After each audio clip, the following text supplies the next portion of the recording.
Hey guys, welcome to government jobs ज्ञान YouTube channel. Guys, आज की इस वीडियो में हम बात करेंगे BRLPS के new recruitment notification online form apply process के बारे में। जी हाँ दोस्तों, Bihar rural livelihoods promotion society ने यहाँ पर 2747 खाली पदों को भरने के लिए नोटिफिकेशन रिलीज कर दिया है। कैसे आप इस भर्ती में पार्टिसिपेट करने के लिए अपने फॉर्म अप्लाई कर सकते हो बिना कोई मिस्टेक किए हुए, इसकी पूरी जानकारी हम आपको स्टेप बाय स्टेप रजिस्ट्रेशन से लेकर प्रिंट तक इस वीडियो में देंगे। बस आपको इस वीडियो को स्किप के बिना शुरू से लेकर एंड तक देखना है। उसके बाद वीडियो पसंद आए तो इसे लाइक और शेयर कर दें। चैनल पर नए हो तो इसे सब्सक्राइब कर लें। साथ ही साथ आपको फॉर्म अप्लाई करते हुए जो भी प्रॉब्लम फेस हो रही है उन सभी का हल आपको इस वीडियो में मिल जाएगा। तो बिना कोई वक्त गंवाए चलिए शुरू करते हैं।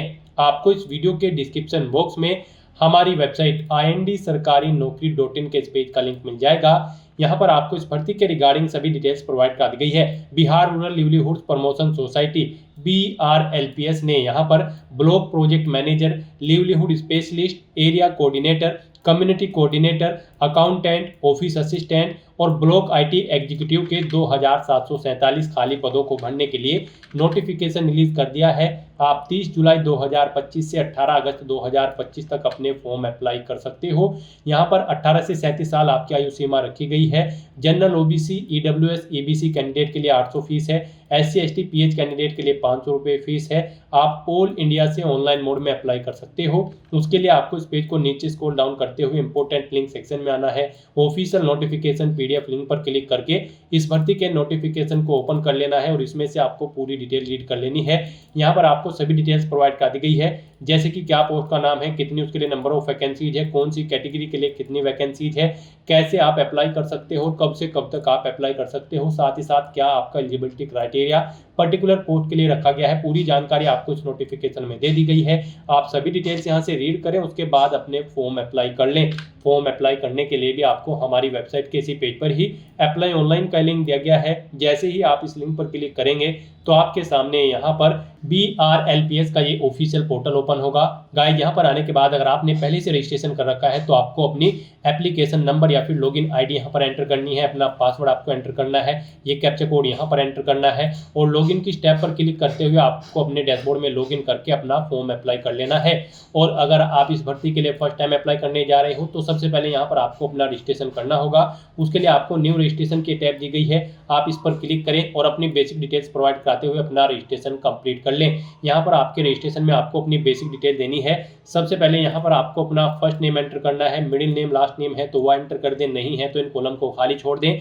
फिर यहाँ पर आपसे पूछा गया है कि क्या आपने कभी अपना नाम चेंज किया है, अगर किया है तो आप यस करें और अपना चेंज नेम यहाँ पर दें। फिर यहाँ पर अगर आपने अपना नाम चेंज नहीं किया है तो आप नो ऑप्शन सेलेक्ट करें। फिर आप अपनी डेट ऑफ बर्थ यहाँ पर इस कैलेंडर में से सिलेक्ट करें। उसके बाद अपना जेंडर आप सिलेक्ट करें। अपना मोबाइल नंबर यहाँ पर आप एंटर करें, उसे एक बार फिर से एंटर करके कंफर्म कर लें। अपनी ईमेल ID भी यहाँ पर आप एंटर करें और उसे भी एक बार फिर से एंटर करके कंफर्म कर लें। फिर यहाँ पर आपको जनरेट OTP के इस ऑप्शन पर क्लिक करना है। फिर आपके सामने ये कैप्चा ऑथेंटिकेशन मोड ओपन होगा। आपको ये कैप्चा कोड इस बॉक्स में एंटर करना है और उसके बाद सबमिट के ऑप्शन पर क्लिक कर देना है। उसके बाद आपके रजिस्टर्ड मोबाइल नंबर और ईमेल ID पर एक OTP आया होगा, वो OTP आपको यहाँ पर एंटर करना है। फिर आपको वैलिडेट OTP के इस ऑप्शन पर क्लिक करते हुए अपना मोबाइल नंबर और ईमेल ID को वैलिडेट कर लेना है, वेरीफाई कर लेना है। उसके बाद आपको डिक्लेरेशन सेक्शन में आना है, आई एग्री के चेकबॉक्स को ओके करना है। ये कैप्चा कोड आपको यहाँ पर एंटर करना है और फिर आपको रीवेरीफाई के इस ऑप्शन पर क्लिक कर देना है। फिर आपने पीछे जो डिटेल प्रोवाइड कराई है उसका प्रीव्यू यहाँ पर आपको शो कर दिया गया है। आपको सभी डिटेल्स केयरफुली चेकआउट करनी है। इनके सामने इन सभी चेक बॉक्सेस को आपको ओके करना है और उसके बाद सबमिट के ऑप्शन पर क्लिक कर देना है।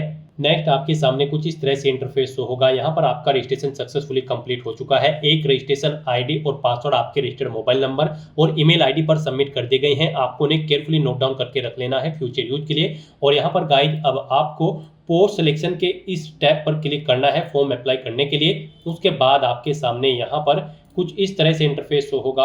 अब यहाँ पर आने के बाद आपको दोबारा से click here to apply for post किस ऑप्शन पर क्लिक करना है। नेक्स्ट आपके सामने कुछ इस तरह से इंटरफेस ओपन होगा। यहाँ पर आपका एप्लीकेशन फॉर्म स्टार्ट हो चुका है।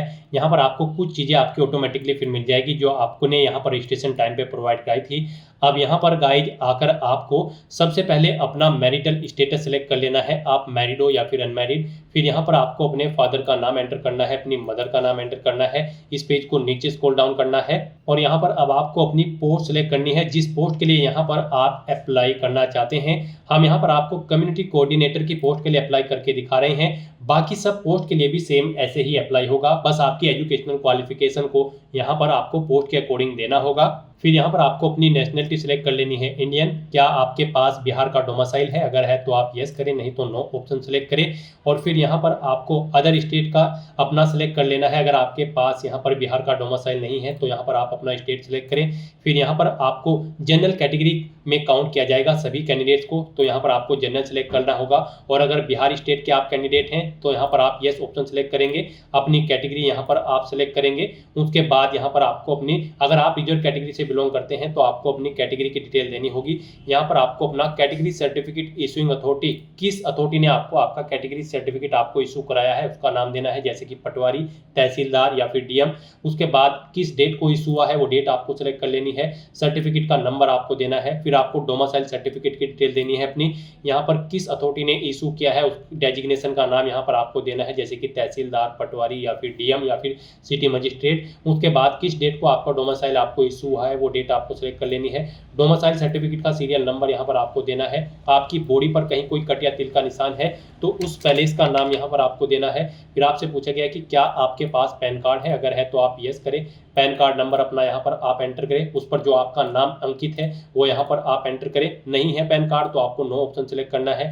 फिर यहाँ पर आपसे पूछा गया कि क्या आपके पास ड्राइविंग लाइसेंस है? अगर है तो यस करें और उसकी डिटेल दें, जैसे कि ड्राइविंग लाइसेंस नंबर आपको देना है, आपका नाम क्या है उस पर अंकित वो आपको यहाँ पर एंटर करना है, किस अथॉरिटी ने इशू किया है वो यहाँ पर आपको देना है, किस डेट को इशू हुआ है वो डेट सेलेक्ट कर लेनी है। यहाँ पर आपको वैलिडिटी उसकी सिलेक्ट कर लेनी है, वैलिडिटी कब तक है। फिर आपको यहाँ पर ड्राइविंग लाइसेंस का टाइप सेलेक्ट कर लेना है, वो light motor vehicle driving licence है या फिर हैवी। यहाँ से आप अपने अकॉर्डिंग ऑप्शन सेलेक्ट करें। और अगर आपके पास ड्राइविंग लाइसेंस भी नहीं है तो यहाँ पर आप नो ऑप्शन सेलेक्ट करें। फिर आपसे पूछा गया कि क्या आपके पास वोटर आईडी है? अगर है तो आप यस करें और फिर वोटर आईडी नंबर यहाँ पर दे, उस पर जो आपका नाम एंटर मेंशन है वो यहाँ पर आप दे, नहीं है तो नो ऑप्शन सेलेक्ट करें। फिर यहाँ पर आपको बताना है कि क्या आपके पास पासपोर्ट है? अगर पासपोर्ट है तो आप यस करेंगे और फिर अपना पासपोर्ट नंबर देंगे, नाम देंगे, प्लेस ऑफ इशू देंगे, कब इशू हुआ है वो डेट आप सेलेक्ट करेंगे, उसकी एक्सपायरी डेट आप सेलेक्ट करेंगे। नहीं है तो यहाँ पर आप नो ऑप्शन सेलेक्ट करेंगे। यहाँ पर आपके पास कोई एक आइडेंटिटी होनी जरूरी है, कोई भी एक आइडेंटिटी सेलेक्ट करके उसकी डिटेल यहाँ पर आपको देनी होगी। फिर आप इस चेकबॉक्स को ओके करें और उसके बाद सेव एंड नेक्स्ट के ऑप्शन पर क्लिक कर दें। नेक्स्ट यहाँ पर आपको अपनी एडिशनल डिटेल प्रोवाइड करानी है। यहाँ पर आपसे पूछा गया है कि क्या आप यहाँ पर PWBD कैंडिडेट है और आपकी डिसेबिलिटी 40% से अबव है। अगर है तो आप यस करें, अपनी डिसेबिलिटी की परसेंटेज सेलेक्ट करें और उसका टाइप सेलेक्ट करें। और नहीं है आप PWBD कैंडिडेट तो आप नो ऑप्शन सेलेक्ट करें। उसके बाद यहाँ पर आपसे पूछा गया कि क्या आप फ्रीडम फाइटर पर्सनल कैंडिडेट हैं? अगर है तो आप यस करेंगे, नहीं है तो आप नो ऑप्शन सेलेक्ट करेंगे। फिर यहाँ पर आपसे पूछा गया कि क्या आप एक सर्विस मैन हैं? अगर हैं तो आप यस करें और फिर उसकी डिटेल दें। ज्वाइनिंग डेट ऑफ सर्विस आपको देनी है, जॉब छोड़ने की डेट आपको देनी है। इनके अकॉर्डिंग आपके टोटल सर्विस पीरियड आपको कैलकुलेट करके यहाँ पर शो कर दी जाएंगे। फिर ऑर्गेनाइजेशन का नाम या फिर डिपार्टमेंट का नाम देना है जिसमें आप कार्यरत थे। और अगर आप ये एक सर्विसमैन कैंडिडेट नहीं हो तो सिंपली यहाँ पर आप नो ऑप्शन सेलेक्ट करेंगे। उसके बाद आपसे पूछा गया कि क्या आप BRLPS के एम्प्लॉय हैं? अगर हैं तो यहाँ पर आप बताएं कि क्या आप करंट में भी वर्किंग है BRLPS में। अगर हैं तो आप यस करेंगे और फिर यहाँ पर आप अपना BRLPS एम्प्लॉय कोड देंगे, नेम देंगे पोस्ट का जिस पोस्ट पर आप कार्यरत हैं, प्लेस ऑफ पोस्टिंग देंगे, ज्वाइनिंग डेट देंगे सर्विस की, किस डेट को आपने ज्वाइन किया है। और अगर नहीं है तो यहाँ पर आप नो ऑप्शन सेलेक्ट करेंगे। फिर यहाँ पर आपसे पूछा गया कि क्या आप BRLPS के एक्स एम्प्लॉय हैं? अगर हैं तो आप यस ऑप्शन सेलेक्ट करें, अपना एम्प्लॉय कोड यहाँ पर दें, डेजिग्नेशन दें, ज्वाइनिंग डेट यहाँ पर आप सेलेक्ट करें, फिर जॉब छोड़ने की डेट यहाँ पर आप सेलेक्ट करें। और नहीं है तो यहाँ पर आप नो ऑप्शन सेलेक्ट करें अगर आप BRLPS के एक्स एम्प्लॉय नहीं है। उसके बाद आपसे पूछा गया कि क्या आपको कभी BRLPS कंपनी से टर्मिनेट किया गया है? अगर किया गया है तो आप यस करेंगे और फिर अपना एम्प्लॉय कोड देंगे, डेजिग्नेशन देंगे, ज्वाइनिंग डेट देंगे और यहाँ पर आपको डिस्प्ले यहाँ पर और फिर यहाँ पर आपको सेपरेशन डेट देनी होगी। और अगर आपको टर्मिनेट नहीं किया गया है तो यहाँ पर आप सिंपली नो ऑप्शन सेलेक्ट करेंगे। इस तरह से अपनी डिटेल फिल करने के बाद फिर आपको यहाँ पर सेव एंड नेक्स्ट के ऑप्शन पर क्लिक कर देना है। नेक्स्ट यहाँ पर आपको अपनी कम्युनिकेशन डिटेल प्रोवाइड करानी है। यहाँ पर सबसे पहले आपको अपना कोरोस्पोंडेंस एड्रेस देना है, फिर आपको अपना परमानेंट एड्रेस देना है। यहाँ पर अगर आपका परमानेंट एड्रेस आपके कोरोस्पोंडेंस एड्रेस के अकॉर्डिंग सेम है तो आपको यहाँ पर is permanent address same as correspondence address में यस के इस ऑप्शन पर क्लिक कर देना है। ऑटोमेटिकली आपका परमानेंट एड्रेस आपके कोरोस्पोंडेंस एड्रेस के अकॉर्डिंग फिल हो जाएगा। और उसके बाद गाइस फिर यहाँ पर आपको सेव एंड नेक्स्ट के ऑप्शन पर क्लिक कर देना है। नेक्स्ट यहाँ पर आपको अपनी क्वालिफिकेशन और एक्सपीरियंस की डिटेल प्रोवाइड करनी है। गाइज आप ऑफिशियल नोटिफिकेशन में से चेकआउट कर सकते हो। यहाँ पर आप जिस भी पोस्ट के लिए अप्लाई कर रहे हैं उसके सामने यहाँ पर आपको उसकी एलिजिबिलिटी की डिटेल प्रोवाइड कर दी गई है। आप यहाँ से चेकआउट करें उसकी एलिजिबिलिटी, जिस पोस्ट के लिए आप अप्लाई कर रहे हैं, और उसके अकॉर्डिंग यहाँ पर आपको अपनी एलिजिबिलिटी की डिटेल प्रोवाइड करनी है। यहाँ पर हम आपको कम्युनिटी कोऑर्डिनेटर की पोस्ट के लिए अप्लाई करके दिखा रहे हैं। इस पोस्ट पर अप्लाई करने के लिए आपके पास ग्रेजुएट डिग्री होनी चाहिए अगर आप यहाँ पर मेल कैंडिडेट हैं, और अगर आप फीमेल कैंडिडेट हैं तो फिर आपका यहाँ पर केवल 12वीं क्लास पास आउट होना जरूरी है किसी वेल रिकॉग्नाइज्ड बोर्ड या फिर इंस्टीट्यूट से, और ग्रेजुएट डिग्री मेल कैंडिडेट के लिए रिक्वायर्ड है किसी वेल रिकॉग्नाइज्ड यूनिवर्सिटी से। तो यहाँ पर आपको अपनी क्वालिफिकेशन की डिटेल देनी है। यहाँ पर सबसे पहले आपको अपनी 10वीं क्लास की डिटेल देनी होगी। यहाँ पर आपको देना है सबसे पहले बोर्ड का नाम जिससे आपने अपनी 10वीं क्लास पास आउट की है, स्कूल या कॉलेज का नाम देना है जिससे आपने अपनी 10वीं क्लास पास आउट की है। आपको बताना है आपका रिजल्ट परसेंटेज में है, सीजीपीए में है या फिर ग्रेड में, आप अपने अकॉर्डिंग ऑप्शन सेलेक्ट करें। परसेंटेज में अगर है तो आप बताएं कितने मार्क्स आपने ऑब्टेन किए हैं, टोटल कितने मार्क्स थे जिसमें से ये मार्क्स आपने ऑब्टेन किए हैं। इनके अकॉर्डिंग आपकी परसेंटेज कैलकुलेट करके यहाँ पर आपको शो कर दी जाएगी। पासिंग ईयर यहाँ पर आपको सेलेक्ट कर लेना है।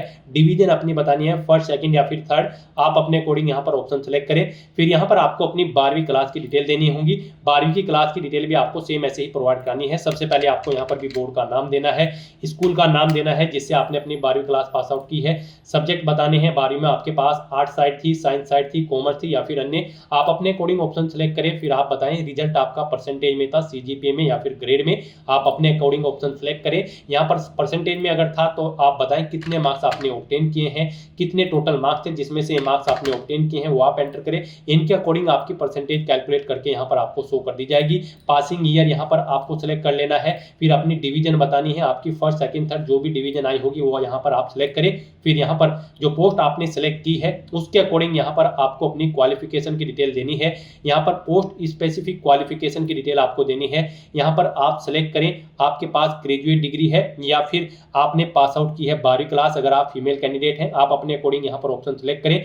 हम यहाँ पर गाइज आपको कम्युनिटी कोऑर्डिनेटर की पोस्ट के लिए अप्लाई करके दिखा रहे हैं। इस पोस्ट पर अप्लाई करने के लिए अगर आप मेल कैंडिडेट हैं तो आपके पास ग्रेजुएट डिग्री होनी जरूरी है, और अगर आप फीमेल कैंडिडेट हैं तो फिर आपके पास यहाँ पर 12वीं क्लास आपका पास आउट होना जरूरी है, उसकी डिटेल आपको देनी होगी। तो यहाँ पर आपके पास जो भी क्वालिफिकेशन है पोस्ट स्पेसिफिक उसकी डिटेल आप दें। यहाँ पर अगर आपके पास ग्रेजुएट डिग्री है तो आप यूनिवर्सिटी का नाम दें जिससे आपने अपनी ग्रेजुएशन कंप्लीट की है। सब्जेक्ट बताएं कौन से सब्जेक्ट आपके पास थे ग्रेजुएशन में। यहाँ पर पासिंग मंथ और ईयर आपको सेलेक्ट कर लेना है। यहाँ पर बताना है रिजल्ट आपका परसेंटेज में था, ग्रेड में था या फिर सीजीपीए में, आप अपने अकॉर्डिंग ऑप्शन सेलेक्ट करें। परसेंटेज में अगर था तो बताएं कितने मार्क्स आपने ऑब्टेन किए हैं, टोटल कितने मार्क्स थे जिसमें से मार्क्स आपने ऑब्टेन किए हैं वो आप एंटर करें। इनके अकॉर्डिंग आपकी परसेंटेज आपको कैलकुलेट करके यहाँ पर शो कर दी जाएगी। इसके बाद भी अगर आपने कोई अन्य क्वालिफिकेशन कर रखी है तो वो यहाँ पर आप प्रोवाइड करा सकते हैं। यहाँ पर any other qualification detail section में सेम ऐसे ही यहाँ पर आपको अपनी कोई अन्य क्वालिफिकेशन अगर आपके पास है तो वो भी प्रोवाइड करा देनी है। फिर यहाँ पर अगर आपको एक्सपीरियंस है तो आप अपने एक्सपीरियंस की डिटेल प्रोवाइड करा सकते हैं। यहाँ पर आपको ऑर्गेनाइजेशन का नाम देना है जिसमें कार्य करने का एक्सपीरियंस आपको है, पोस्ट का नाम देना है जिस पर आप कार्यरत थे, जॉब स्टार्टिंग करने की डेट आपको सेलेक्ट करनी है, जॉब छोड़ चुके हो तो इसे छोड़ने की डेट यहाँ पर आपको सेलेक्ट कर लेनी है, और अपने एक्सपीरियंस की डिटेल यहाँ पर आपको ऐड कर देनी है। एक से ज्यादा जगह वर्किंग एक्सपीरियंस है तो आप यहाँ पर ऐड न्यू रो के ऑप्शन पर क्लिक करें। सेम ऐसी ही एक और रो ऐड हो जाएगी और उसमें आप अपने एक्सपीरियंस की डिटेल यहाँ पर प्रोवाइड करा दें। इस तरह से अपनी एजुकेशनल क्वालिफिकेशन और एक्सपीरियंस की डिटेल प्रोवाइड कराने के बाद फिर आपको यहाँ पर सेव एंड नेक्स्ट के ऑप्शन पर क्लिक कर देना है। नेक्स्ट यहाँ पर आपको अपने डॉक्यूमेंट अपलोड करने हैं और अपना फीस पेमेंट करना है। गाइस यहाँ पर आपको अपना recent passport size photo upload करना है, अपने सिग्नेचर अपलोड करने हैं, 10वीं क्लास का सर्टिफिकेट, मार्कशीट, 12वीं क्लास का सर्टिफिकेट और मार्कशीट आपको अपलोड करनी है। कोई एडिशनल क्वालिफिकेशन है तो उसका सर्टिफिकेट आपको यहाँ पर अपलोड करना है, अपना स्टेट डिमोसाइल सर्टिफिकेट आपको अपलोड करना है, और फिर यहाँ पर आपको अपना हायर क्वालिफिकेशन की कोई डिग्री या फिर सर्टिफिकेट है तो उसे आप अपलोड कर सकते हो, नहीं हो तो इसे आप रहने दें। फिर यहाँ पर आपको post specific qualification certificate upload करना है, यानी कि जिस पोस्ट के लिए आप अप्लाई कर रहे हैं उसके लिए जो डिग्री या फिर डिप्लोमा रिक्वायर्ड है वो यहाँ पर आपको अपलोड करना है। पोस्ट स्पेसिफिक क्वालिफिकेशन की मार्कशीट भी आपको अपलोड करनी होगी, अपना कास्ट सर्टिफिकेट आपको देना है अगर आप रिजर्व कैटेगरी से बिलोंग करते हो, अपना पैन कार्ड या फिर कोई आईडी कार्ड डॉक्यूमेंट यहाँ पर आपको अपलोड करना है। फिर यहाँ पर आपको अपना कोई अन्य रिलेवेंट डॉक्यूमेंट भी अपलोड कर देना है अगर आप अपलोड करना चाहते हैं। इनके लिए आपको गाइडलाइन दी गई है, आपको यहाँ पर क्लिक हियर टू अपलोड के ऑप्शन पर क्लिक करना है। जिस डॉक्यूमेंट को आप अपलोड करना चाहते हैं उसके लिए आपको यहाँ पर गाइडलाइन देखने को मिल मिल जाएगी। जैसे कि अगर आप अपना फोटो यहाँ पर अपलोड कर रहे हैं तो फोटो यहाँ पर आपका 50 KB से 80 KB के बीच में होना चाहिए, 200 DPI में होना चाहिए, JPG या फिर JPG फॉर्मेट में होना चाहिए, डायमेंशन उसकी 3.5 सेंटीमीटर इंटू 4.5 सेंटीमीटर होनी चाहिए। तो यहाँ पर अपना फोटो अपलोड करने के लिए आपको draw file share / browse to upload के इस ऑप्शन पर क्लिक करना है, फाइल को सिलेक्ट कर लेना है और अपना फोटो यहाँ पर आपको अपलोड कर देना है। उसके बाद ऐसे ही यहाँ पर आप अपने सिग्नेचर भी अपलोड कर सकते हो। सिग्नेचर आपके 50 KB से 80 KB के बीच में होने चाहिए, JPG या फिर JPG फॉर्मेट में होने चाहिए। आपको यहाँ पर ड्रॉ फाइल्स के ऑप्शन पर क्लिक करना है, फाइल को सिलेक्ट कर लेना है और अपने सिग्नेचर को भी यहाँ पर आपको अपलोड कर देना है। इस तरह से यहाँ पर आपको अपना फोटो सिग्नेचर अपलोड करना है। बाकी के डॉक्यूमेंट भी यहाँ पर आप ऐसे ही अपलोड कर सकते हो। यहाँ पर आपके बाकी के जो डॉक्यूमेंट होंगे मोस्टली यहाँ पर वो 100 KB से 300 KB के बीच में होंगे। JPG, JPEG या फिर PDF फॉर्मेट में आपके डॉक्यूमेंट होने चाहिए और यहाँ पर भी आपको ड्रॉ फाइल्स के ऑप्शन पर क्लिक करते हुए अपने बाकी के डॉक्यूमेंट को सिलेक्ट करते हुए अपलोड कर देना है। गाइस, यहाँ पर अगर आपके डॉक्यूमेंट का साइज कम या ज़्यादा है तो आप गूगल पर जाएं, वहाँ पर इमेज रिसाइजर टाइप करें, मल्टीपल ऑनलाइन वेबसाइट ओपन होगी। आप वहाँ पर जिस भी डॉक्यूमेंट का साइज कम या ज़्यादा करना चाहते हैं यहाँ पर दी गई गाइडलाइंस के अकॉर्डिंग उसे वहाँ पर आप इंपोर्ट करें और दी गई गाइडलाइंस के अकॉर्डिंग आप उसका साइज सेट करके यहाँ पर डाउनलोड करके अपलोड कर दें। उसके बाद यहाँ पर आपको आपकी कैटेगरी के अकॉर्डिंग एप्लीकेशन फीस का अमाउंट शो कर दिया गया है। गाइस, यहाँ पर हम आपको बता दें, अगर आप यहाँ पर जनरल, OBC, EWS या फिर EBC कैंडिडेट हैं तो आपको 800 रुपये फीस देनी है। SC, ST, PH कैंडिडेट हो तो मात्र 500 रुपये आपको फीस देनी होगी, जो कि आप ऑनलाइन मोड से यहाँ पर जमा करा सकते हो। तो यहाँ पर आपको आपकी कैटेगरी के अकॉर्डिंग एप्लीकेशन फीस का अमाउंट शो कर दिया गया है। अब यहाँ पर आपको पेमेंट मोड सेलेक्ट कर लेना है ऑनलाइन। उसके बाद आपको डिक्लेरेशन सेक्शन में इन सभी चेक बॉक्सेस को ओके कर देना है। फिर आपको ये कैप्चा कोड इस बॉक्स में एंटर करना है और उसके बाद गाइज आपको यहाँ पर प्रीव्यू के ऑप्शन पर क्लिक करके अपने एप्लीकेशन फॉर्म का प्रीव्यू चेकआउट कर लेना है। कहीं पर कोई मिस्टेक होगी तो आप बैक बटन पर क्लिक करके एडिट कर लेंगे और अगर सभी चीजें ओके हैं तो यहाँ पर बस अब आपको सबमिट के ऑप्शन पर क्लिक कर देना है। नेक्स्ट यहाँ पर आपको अपना फीस पेमेंट करना है। यहाँ पर आप net banking, debit card, credit card या फिर UPI के माध्यम से अपना फीस पेमेंट कर सकते हो। यहाँ पर आप UPI के ऑप्शन से अपना फीस पेमेंट करें, आपके लिए बेस्ट ऑप्शन रहेगा और इजी ऑप्शन रहेगा। यहाँ पर UPI के ऑप्शन पर क्लिक करें, उसके बाद आप अपनी UPI ID एंटर करते हुए उसे वेरीफाई के ऑप्शन पर क्लिक करते हुए आप अपना फीस पेमेंट कर सकते हैं। या फिर आप QR कोड इस ऑप्शन पर क्लिक करें, फिर आप प्रोसीड के ऑप्शन पर क्लिक करें। आपके सामने ये QR कोड शो होगा, आप इसे अपने UPI से स्कैन करें और अपना फीस पेमेंट कर दें। सक्सेसफुली फीस पेमेंट करने के बाद यहाँ पर आपका एप्लीकेशन फॉर्म सक्सेसफुली सबमिट हो जाएगा। उसके बाद आपको अपने एप्लीकेशन फॉर्म का एक हार्ड कॉपी प्रिंट आउट ले लेना है या फिर उसे आपको डाउनलोड करके अपने कंप्यूटर में या फिर मोबाइल में सेव कर लेना है, फ्यूचर यूज के लिए, फ्यूचर रेफरेंस के लिए। फिर यहाँ पर आप अपने डैशबोर्ड में जाकर चेकआउट कर सकते हो, आपका एप्लीकेशन फॉर्म यहाँ पर सक्सेसफुली सबमिट हो चुका है। और यहाँ पर अगर आप अब दूसरी पोस्ट के लिए अप्लाई करना चाहते हैं तो आप यहाँ पर click here to apply for post के ऑप्शन पर दोबारा से क्लिक करें। आपके सामने यहाँ पर यही इंटरफेस ओपन हो जाएगा अप्लाई करने का। अब यहाँ पर आप दोबारा से अपनी दूसरी पोस्ट, जिस भी पोस्ट के लिए अप्लाई करना चाहते हैं, आप अप्लाई कर सकते हो। तो दोस्तों, ऐसे आप BRLPS की इस भर्ती के लिए अपने फॉर्म अप्लाई कर सकते हो बिना कोई मिस्टेक किए हुए। आज की इस वीडियो में बस इतना ही। आई होप ये वीडियो आपको पसंद आई होगी। अगर पसंद आई हो तो इसे लाइक और शेयर करें, चैनल पर नए हो तो इसे सब्सक्राइब कर लें। Thanks for watching.